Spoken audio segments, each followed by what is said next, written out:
We get lots of phone calls from people phoning us to inquire whether their piece of countryside is capable of taking a new dwelling.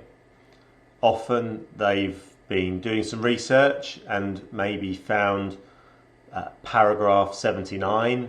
Maybe they've watched Grand Designs and seen that somebody's been able to put a house in a piece of countryside where normal planning policy wouldn't allow it. And what we do to help clients is seek to identify whether the site actually genuinely has the capability to pass the tests of the policy.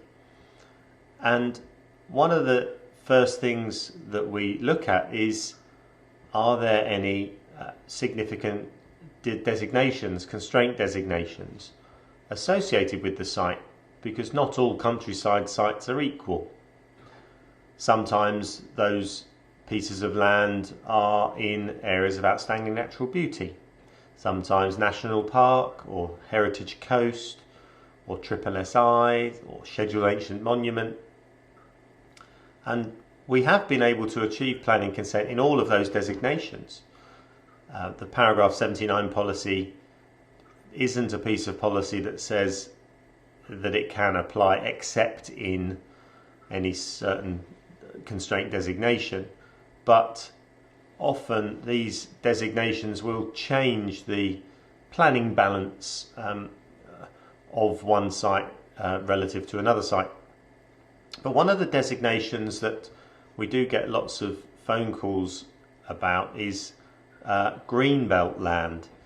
Now, sometimes people phone up thinking that their green field that's never had any building on it is green belt land, but green belt land is a distinct designation in itself.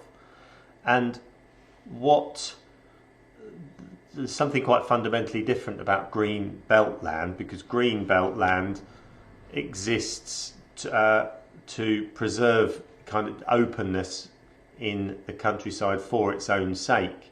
There are 5 purposes for greenbelt, why land is included in the greenbelt, and just reading them out from the MPPF at paragraph 134, those 5 reasons are: to check the unrestricted sprawl of large built up areas, or B, to prevent neighbouring towns merging into one another, C, to assist in safeguarding the countryside from encroachment, D, to preserve the setting and special character of historic towns, and E, to assist in urban regeneration by encouraging the recycling of derelict and other urban land.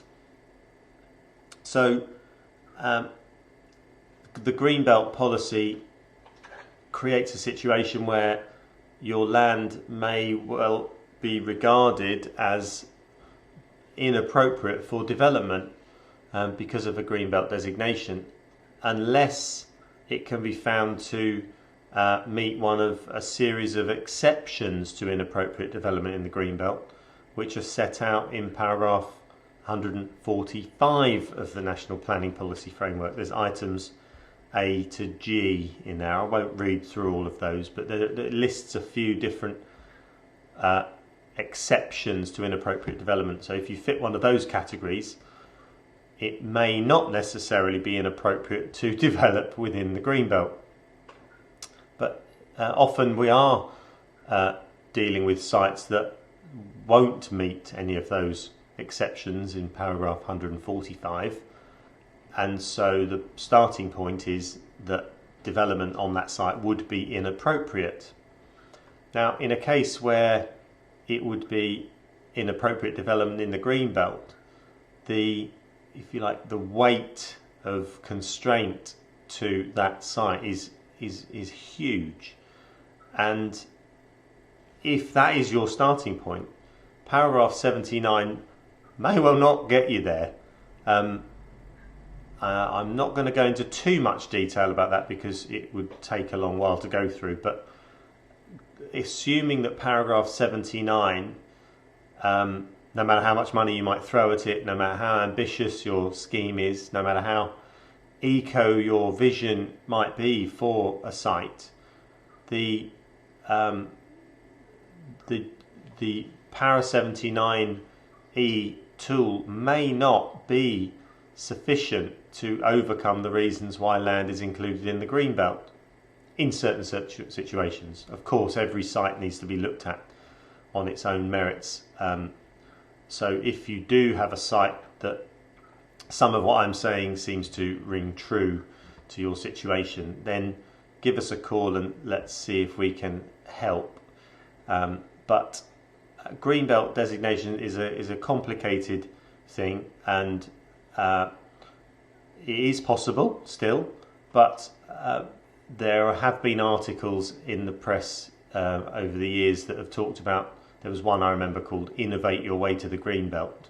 I don't know why they called the article that, but it meant we got a flurry of calls about people with greenbelt land, and followed by many conversations that were kind of, I'm really sorry, but that's never going to happen.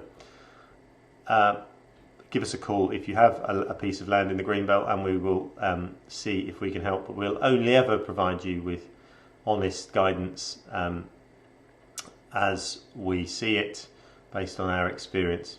Thank you very much for listening. If you want to subscribe to our channel, click there.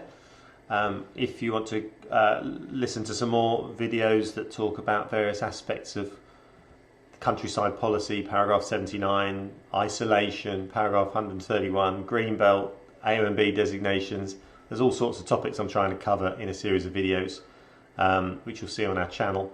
I've got another video that will come up just there.